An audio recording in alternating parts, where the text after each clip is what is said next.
Morning everyone. नमस्कार. मी doctor Bhimashankar Birajdar, इतिहास विभाग प्रमुख, प्रकल्प अधिकारी, ट्रॅव्हल अँड टुरिझम, शिवाजी विद्यापीठ, कोल्हापूर. NEPच्या निर्देशानुसार एक जो 2 श्रेयांक किंवा क्रेडिट ज्याला आपण म्हणतो, त्या 2 श्रेयांक असलेला जो कोर्स आहे, स्किल इन्हान्समेंट कोर्स, त्या कोर्स अंतर्गत इतिहास विषयाला पूरक असा हिस्टॉरिकल टुरिझम नावाचा शीर्षक असलेला एक अभ्यासक्रम आपल्याकडे इंट्रोड्यूस करण्यात आलेला आहे.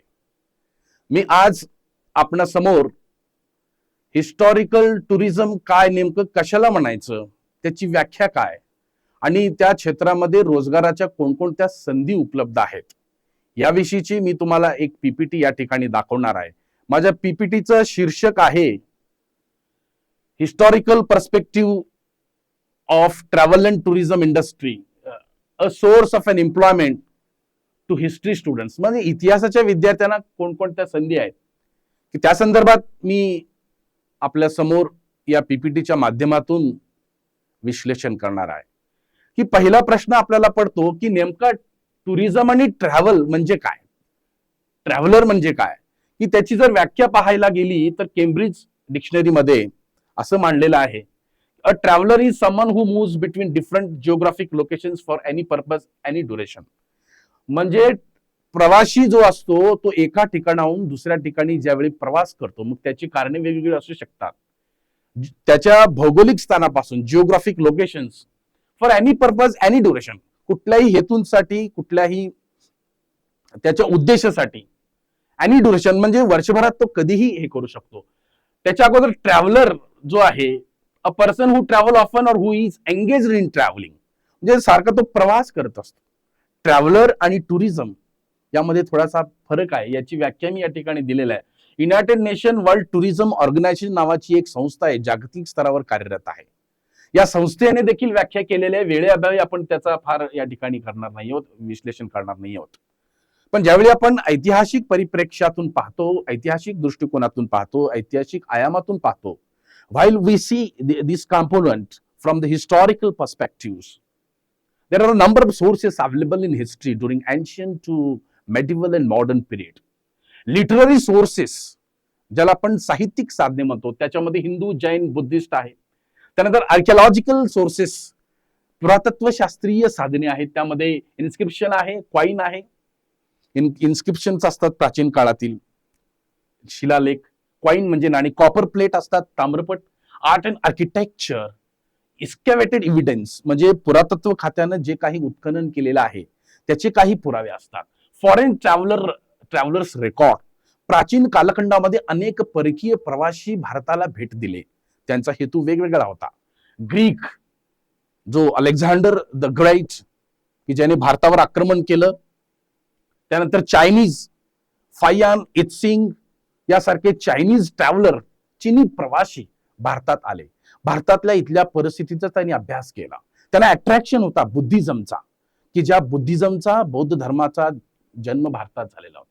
अरेबियन अँड ऑदर्स, अल्बेरुनीचं जे ट्रॅव्हलॉग आहे, प्रवास वर्णन आहे, उसको मध्यकाल का आईना कहा जाता है. इसका मतलब क्या कि उस सोर्सेस के आधार पर हम इतिहास लिख सकते हैं. उसके जो हिस्टोरिकल साइट्स है, उस हिस्टोरिकल साइट्स को हम हिस्टोरिकल टूरिज्म में कन्वर्ट कर सकते हैं. तो बेसिक चीजें हमारे पास कौन सी होनी चाहिए कि कम्युनिकेशन स्किल होना चाहिए, हिस्टोरिकल नॉलेज होना चाहिए, एम्प्लॉयमेंट अपॉर्चुनिटीज कौन कौन से सेक्टर में है, फील्ड में है, उसकी थोड़ी सी अवेयरनेस हमारे मुझे छात्रों के और टीचर्स के दिमाग में भी होना चाहिए. So let's go to the next slide. Early Indian important travelers. I will just Megasthenes, Fayan, Itzing, Al-Biruni. I have already mentioned Chinese, Tibetan, Muslims traveler visited India regarding to socio-political, religious, cultural life of the ancient India. Classification of foreign traveller records, इसका हम classification भी कर सकते, म्हणजे आपण विभागणी करू शकतो. मॅगॅस्टिनीचं indica आहे, त्यानंतर चायनीज फाइयान आहे, मी मगाशी उल्लेख केला. हुएनसंग आहे, Hiuen Tsang visited India in the period of emperor हर्षवर्धनचं साम्राज्य होतं प्राचीन कालखंडामध्ये. त्यांच्या कालखंडामध्ये हा प्रवासी भारतात आलेला होता. त्यांनी लिहून ठेवलेला आहे की gives information of administration, social condition of Harsha age. Harshavardhan, after the decline of Gupta empire in the ancient India, प्राचीन भारतामध्ये गुप्त साम्राज्याचा अस्त झाल्यानंतर हर्षवर्धन, की त्याच्या कालखंडामध्ये तिसरी बौद्ध परिषद भरली होती. इत्सिंग त्यांनी लिहिलेलं हे जे ट्रॅव्हलॉग म्हणतात, त्या ट्रॅव्हलॉग मध्ये biographies of Chinese Buddhist pilgrims ज्यांनी भारताला भेट दिलं. पिलग्रिमेज म्हणजे यात्रेकरू. मी त्या साईटला गेलो होतो सारनाथला, की ज्या गौतम बुद्धांनी ज्या ठिकाणी 5 ब्राह्मणांना, ब्राह्मण समाजातले जे त्यांचे जे अनुयायी होते, त्यात काही ब्राह्मण होते असं म्हणतात. पण ही आपली कंपोजिट कल्चर आहे, ही एक फार मोठी अशी कल्चर आहे, पण आपण ती कल्चर विसरत चाललेलो आहोत. एनईपीनं पुन्हा आपल्याला मूळ परंपरेकडे, भारतीय परंपरेकडे आणलेलं आहे, की ह्याचा आपल्याला रोजगारामध्ये कौशल्याची जोड देऊन आपल्याला रोजगार मिळवता आलं पाहिजे. की कारण या परिसरामध्ये, in the vicinity of Wai, Panchgani and Mahabaleshwar, there is a lot of scope for historical tourism. That's why there are a number of courses should be introduced regarding the job potentiality, skill enhancement, employment opportunities. तर मी पुढे जातो अल्बेरुनी, याच्यावर मी जास्त बोलणार नाही, पण he learn the Sanskrit and studied its different branches of literature. Alberuni from central Asia, मध्य आशियातला अल्बेरुनी आलेला होता. He records gives information of Indian society and culture. खूप तुम्हाला ते गुगल करा, त्याच्यावर बऱ्याच गोष्टी मिळतील. वेळेअभावी मी जास्त सांगणार आहे. Precaution to use this travelogue ज्यावेळी आपण यूज करतो इतिहासामध्ये, त्यावेळी आपण त्याचं इंटरनल क्रिटिसिझम आणि एक्सटर्नल क्रिटिसिझम करता आलं पाहिजे आपल्याला. याचं कारण असं आहे की ज्यावेळी आपण इतिहास लिहितो त्यावेळी सायंटिफिक अप्रोच आपल्याकडे पाहिजे, वैज्ञानिक दृष्टिकोन पाहिजे, नाहीतर मिथॉलॉजी आणि इतिहास याच्यामध्ये गोंधळ होण्याची दाट शक्यता निर्माण होते. म्हणजे इतिहास राहत नाही. हिस्ट्री इज अ सायन्स, असं इतिहासाची व्याख्या एका इतिहासकारांनी केलेलं आहे. History is unending dialogue between present with the past, अशी व्याख्या देखील काही इतिहासकार करतात. आलं लक्षात. त्यामुळे सायंटिफिक अप्रोच, सायंटिफिक दृष्टिकोनाने, वैज्ञानिक दृष्टिकोनाने जर इतिहास लिहायचा असेल तर ती कागदपत्राची आपण पडताळणी केली पाहिजे. खरोखरच ही प्राथमिक साधने आहेत का, अव्वल साधने आहेत का, कोणीतरी एखाद्याने बघून दुसऱ्याचं कॉपी केलंय का, ह्या गोष्टी इतिहासात घेता येत नाहीत. त्या कागदपत्रांची आपल्याला व्यवस्थितपणे परीक्षण करून घ्यावं लागतं. Modern tourism industry and it's present scenario in India. आधुनिक कालखंडामध्ये मॉडर्न टुरिझम इंडस्ट्री कशी आहे, आधुनिक पर्यटन उद्योग कसा आहे आणि त्याचं प्रेझेंट स्टेटस कसं आहे. आपण स्टेटस व्हॉट्सअपवर ठेवतो, पण टुरिझमचं स्टेटस बघत नाही, की आपल्या परिसरामध्ये इतके काही historical, geographical, religious, eco tourism, sports tourism, असे विविध आयाम आहेत, ॲग्रो टुरिझम, पण त्याकडे आपण वेगळ्या अप्रोचने पाहत नाही. हे आपलं दुर्दैव आहे. Unfortunately the youths of the Wai, Panchgani and Mahabaleshwar, they learn in Wai and go to the Pune, Mumbai for in search of job. असं नाहीये. आपल्या ह्याच्यामध्ये आपण hotel management, tourism management, event management असे कोर्स हातात हात घालून आता सुरू करण्याची वेळ आलेली आहे. कारण आता ज्या पारंपरिक विषयाच्या ज्या काही भिंती होत्या त्या आता धूसर झालेल्या आहेत. म्हणजे मल्टी डिसिप्लिनरी अप्रोच, ज्याला आपण बहुविद्याशाखीय जी काही कन्सेप्ट आहे ती नॅशनल एज्युकेशन पॉलिसीमध्ये हायलाइट झालेली आहे.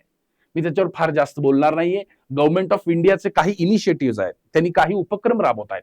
रिज्युन्युएशन अँड स्पिरिच्युअल ऑगमेंटेशन, पिलग्रिमेज, मग ते बुद्धिस्ट असो, जैनिझम असो, इस्लाम असो, सगळ्या ह्याचे त्यांनी सर्किट्स तयार केलेले आहेत. म्हणजे religious circuits, tourism circuits. Cultural tourism is the sub-theme of tourism concerned with a traveler engaged with a country or a region's culture.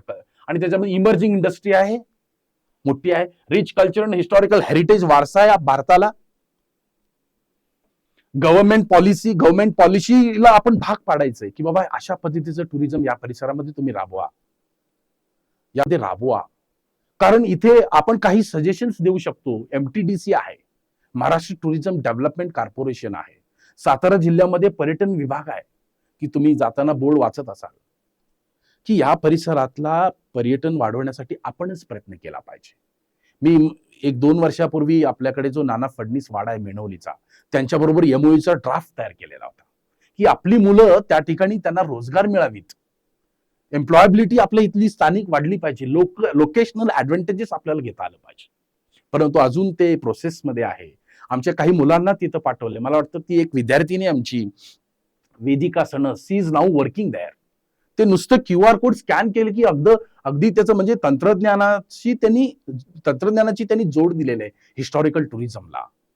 म्हणजे डिजिटल टुरिझम, म्हणजे टुरिझमचा देखील डिजिटायझेशन आपण करू शकतो.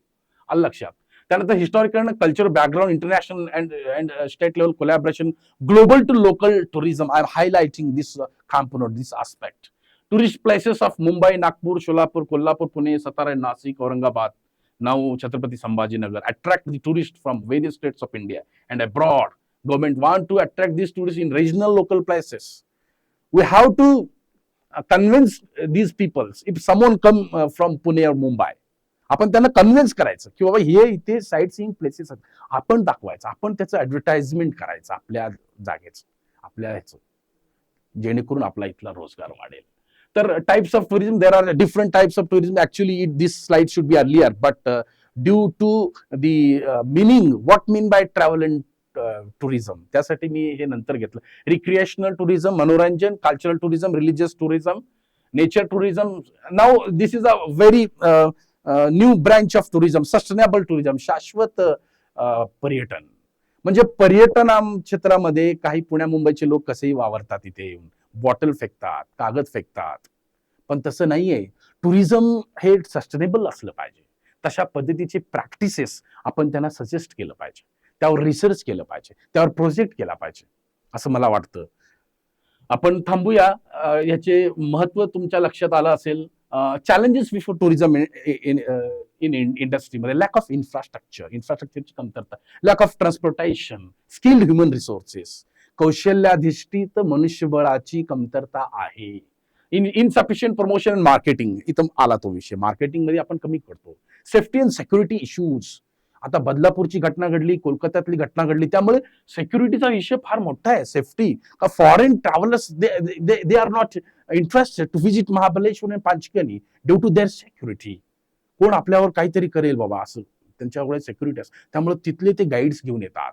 आपण जर आपलं कम्युनिकेशन स्किल जर वाढलं, इंग्लिश, हिंदी, मराठी 3 जरी भाषा आपल्याला आले, स्थानिक भाषा, हिंदी राष्ट्रभाषा, 3 इंग्लिश ग्लोबल भाषा, ह्या 3 भाषा आले तर त्या भाषेच्या जोरावर आपण फॉरेन टुरिस्टला देखील टुरिस्ट म्हणून आपण करू शकतो. छोटी इंडस्ट्री ट्रान्सपोर्टची आपण सुरू करू शकतो या परिसरामध्ये. तुम्ही वाचा केशरी विना वर्ल्ड, त्यांची सुरुवात कशी झाली, त्यांचा इतिहास वाचा.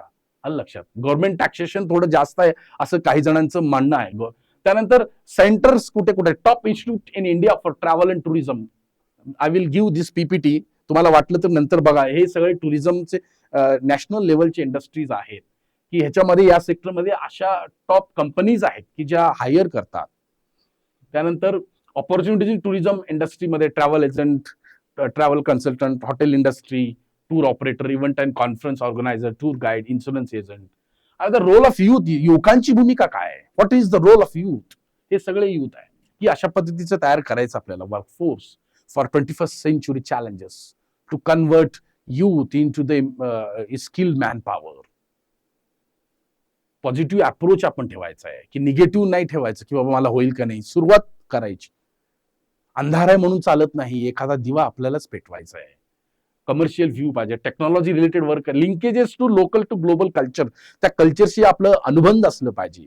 त्या ट्रॅव्हल टुरिझम इंडस्ट्री आपले काही इथे कंपन्या आहेत, स्थानिक काही कंपन्या आहेत, एजंट्स आहेत, त्यांच्याशी आपण कोलॅबोरेशन केलं पाहिजे. These are the references for extended reading in which I prepared this PPT. If you have any doubt, you can raise your questions, comments on this PPT. Thank you very much.